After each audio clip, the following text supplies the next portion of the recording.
आइए बच्चों, आज हम आपको क्लास 10th की केमिस्ट्री का एक चैप्टर है मेटल्स एंड नॉन मेटल्स। तो आज हम बात करेंगे कि मेटल और नॉन मेटल क्या होते हैं, इनकी क्या प्रॉपर्टी होते हैं।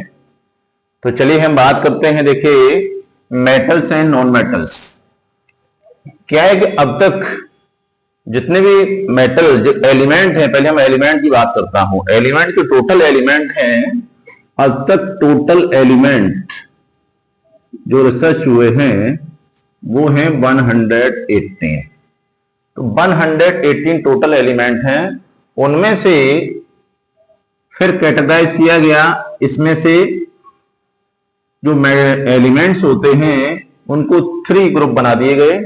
इसमें से मेटल हैं और नॉन मेटल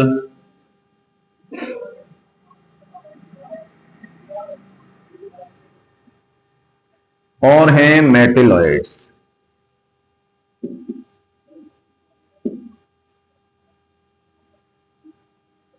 अब ये मेटेलॉइड्स, तो इसी में से कुछ एलिमेंट्स मेटल हैं, कुछ नॉन मेटल हैं और कुछ मेटेलॉइड्स हैं। तो सबसे ज्यादा है मेटल। तो जो टेबल है उसमें टेबल में सबसे ज्यादा क्या होता है कि एस पी डी एफ, इस तरह से उसके वो ग्रुप होते हैं। तो इसमें एस पी डी एफ, तो एस में जितने भी एलिमेंट्स होंगे सब मेटल हैं, डी में जो भी एलिमेंट है सब मेटल, और एफ ये सब मेटल, और पी में जाकर के क्या होता है कुछ मेटल भी हैं, कुछ मेटेलॉइड है, कुछ नॉन मेटल है। तो यहां पर सबसे ज्यादा ऐसे मान लीजिए कि अप्रोक्स मान लीजिए कि लगभग 90 के लगभग 90, 92, 93 इस तरह से जो है नॉन मेट वो है मेटल। और इसमें 22 लगभग मैं बता रहा हूं थोड़ा बहुत 22 और मेटेलॉइड है लगभग 6। इस तरह से टोटल देखें तो हम जो है 90 सबसे ज्यादा मेटल हैं और नॉन मेटल 22 और मेटेलॉइड्स। तो इस तरह से मेटल। तो आज हम बात करेंगे मेटल की और इसमें physical properties of metal.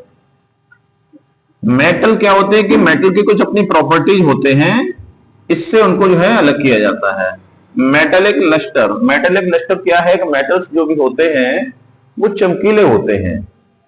Metal means क्या होता है धात, लस्टर मीन्स होता है चमक। तो क्या होता है उसकी धात की चमक होती है। प्रत्येक मेटल के अंदर एक अपनी चमक होती है, शाइनिंग होती है।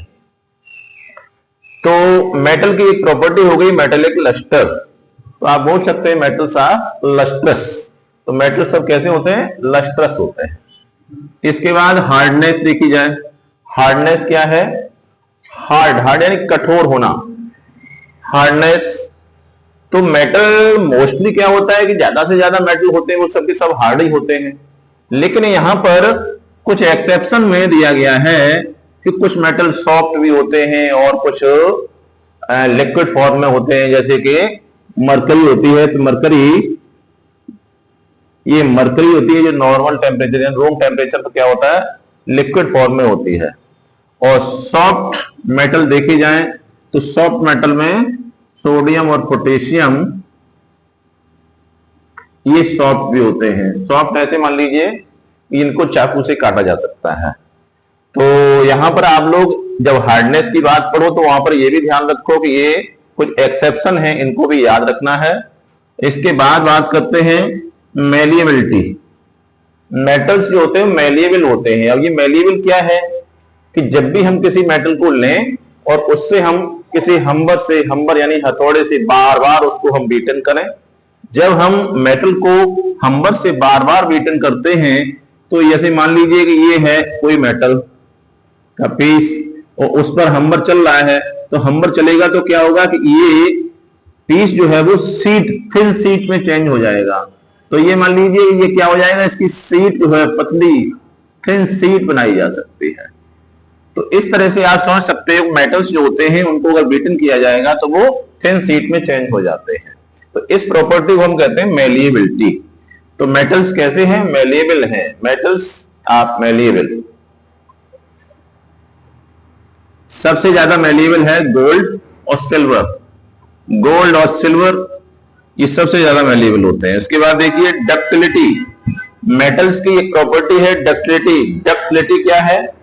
डक्टिलिटी है जितने भी मेटल हैं उन मेटल के वायर बनाए जा सकते हैं। वायर यानी तार। जब मेटल के तार बनाए जा सकते हैं तो मेटल की जो प्रॉपर्टी है इसको हम कहते हैं डक्टिलिटी। और सबसे ज्यादा डक्टाइल है तो वो गोल्ड है। क्या है? गोल्ड। गोल्ड बताया गया है कि 1 ग्राम गोल्ड, 1 ग्राम गोल्ड, ये 1 ग्राम गोल्ड से क्या होता है कि 2 किलोमीटर लंबा तार बनाया जा सकता है। तो यहां पर सबसे ज्यादा डक्टाइल मेटल है वो गोल्ड है। तो आप कह सकते हैं कि मेटल्स आर डक्टाइल, वो डक्टाइल होते हैं, डक्टिलिटी। इसके बाद थर्मल कंडक्टिविटी।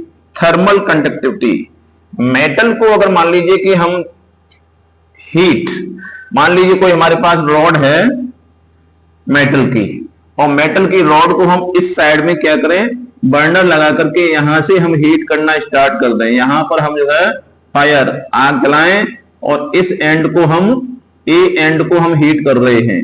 आप थोड़ी देर बाद क्या देखेंगे कि इसका जो बी एंड है ये भी हीट हो जाएगा। ऐसा क्यों हुआ? क्योंकि मेटल ने क्या किया, हीट को कंडक्ट किया। हीट को कंडक्ट करते करते करते करते वो क्या हुआ, इस एंड पर भी हीट पहुंच जाती है। तो हम कह सकते हैं कि मेटल्स जो होते हैं वो थर्मल कंडक्टिविटी, यानी मेटल जो होते हैं, metals are good conductors of heat, मतलब हीट को कंडक्ट करते हैं। सिल्वर सबसे ज्यादा हीट को कंडक्ट करता है, तो वो सबसे अच्छा जो है बेस्ट कंडक्टर हो गया सिल्वर। Ag गुड कंडक्टर है। इसके बाद देखिए इलेक्ट्रिकल कंडक्टिविटी। इलेक्ट्रिकल कंडक्टिविटी क्या है कि इलेक्ट्रिसिटी को जब हम किसी मेटल से होके पास कराएंगे, मान लीजिए मेटल का ये वायर है, और मेटल के वायर को जब हम इधर से करंट देंगे तो करंट क्या होगा, इधर पहुंच जाएगा। तो क्या हुआ कि इस मेटल ने इलेक्ट्रिसिटी को कंडक्ट किया है। तो जितने भी मेटल होते हैं वो सब क्या करते हैं, इलेक्ट्रिसिटी को कंडक्ट करते हैं। तो कह सकते हैं कि metals are good conductors of electricity, वो इलेक्ट्रिसिटी को कंडक्ट करते हैं। सोनोरस एक और प्रॉपर्टी है मेटल्स की। मेटल्स सोनोरस होते हैं। सोनोरस क्या होता है कि उनसे साउंड प्रोड्यूस होती है। किसी भी मेटल में हम कुछ बाहर से दूसरा जो है कुछ मारते हैं, जैसे कि आपने देखा होगा कि स्कूल में एक घंटी बेल होती है, वो जब बजाई जाती है तो उसमें से साउंड प्रोड्यूस होती है। तो जो भी बेल बनाई जाती है किसकी जाती है, मेटल की। तो मेटल्स होती है वो साउंड प्रोड्यूस करती हैं। तो इस तरह से आज हमने आपको ये देखिए फिजिकल प्रॉपर्टीज ऑफ मेटल बताया। अगले वीडियो में हम आपको केमिकल प्रॉपर्टीज की बात करेंगे। तो आज के लिए इतना ही। Thank you.